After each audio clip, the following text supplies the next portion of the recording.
La crise de liquidité, elle est réelle. On la ressent partout. Les fonctionnaires la ressentent, les populations pareil, les commerçants et tout le monde. Donc la crise, elle est réelle. Alors, il faudra donc avoir le courage de situer les causes de la crise et de proposer éventuellement des mécanismes de solution. Pour les causes, on ne peut pas revenir entièrement sur les principales causes, puisqu'il en existe beaucoup, mais il y a trois raisons principales. La première, il y a aujourd'hui une crise de confiance entre le secteur bancaire et les usagers, donc les commerçants. Donc les commerçants font ce qu'on appelle une thésaurisation de leurs avoirs euh, et ce qui empêche aux banques privées d'encaisser les fonds nécessaires et de les mettre dans le circuit financier, malheureusement. Première cause. La deuxième cause, c'est un peu une erreur manifeste causée par le pouvoir public qui, dans un passé récent, était en train de publier les comptes bancaires des prévenus ou des présumés auteurs de détournement de fonds publics et les fonds étaient saisis. Donc, les citoyens estiment aujourd'hui que le meilleur moyen pour garantir la sécurité de leurs finances, c'est de les garder à la maison. En cas de problème, on saura trouver les manœuvres nécessaires pour ne pas que tous les avoirs soient saisis. La troisième raison qui pourrait expliquer cette crise de liquidité aujourd'hui, c'est la lanterne dans le circuit financier ou banquier guinéen. Les commerçants sont habitués au cash. Les citoyens sont habitués au cash. Et donc, quand on va à Madina, la transition vers les monnaies électroniques qui est proposée par le gouvernement n'est pas ancrée pour le moment dans la mentalité du citoyen. Ailleurs, ce sont des cartes bleues. Donc, on peut faire des achats avec les cartes, taxi moto avec les cartes, autre chose avec les cartes ou avec les monnaies électroniques. Malheureusement, chez nous, on se sent pas propriétaire d'argent si ce n'est pas en cash. On préfère même aller faire le retrait sur le compte, garder à la maison, pourvu qu'on voit les cash avec nous. Donc, cette cause est aussi réelle. Les gens sont habitués au cash, ce qui fait que les moyens électroniques ne sont pas beaucoup plus observés et il y a une sorte de lanterne dans le circuit banquier.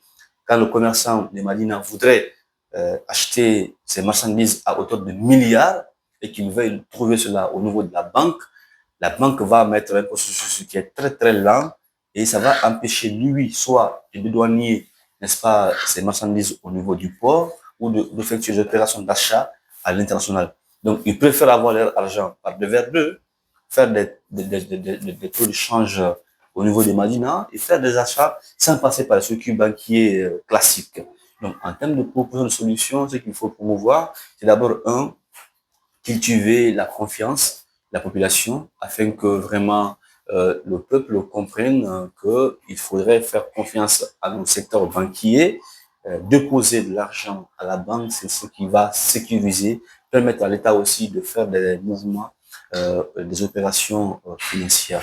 Deuxièmement, il faut encourager la population à aller vers une transition vers les monnaies électroniques et à exiger donc des taux d'intérêt revus à la baisse, puisqu'au niveau de Orange Money, bon, pas Orange Money spécifiquement, tout ce qui est monnaie électronique, il y a un taux d'intérêt qui est très élevé. Et le citoyen qui fait des opérations de retrait et de dépôt gagne moins.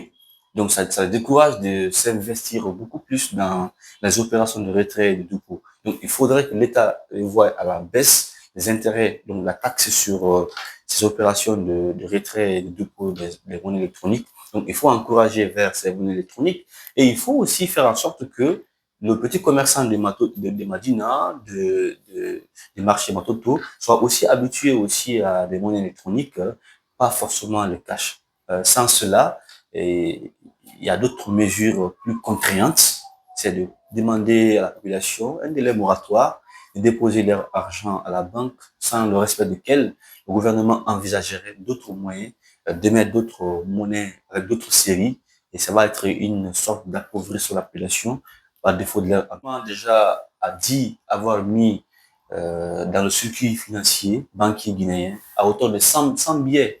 Et chaque 100 billets mis sur le circuit, c'est 96 restes et c'est 4 qui se retournent encore dans les banques. Donc la solution, ce n'est pas de faire de produire des monnaies en quantité ou même en qualité.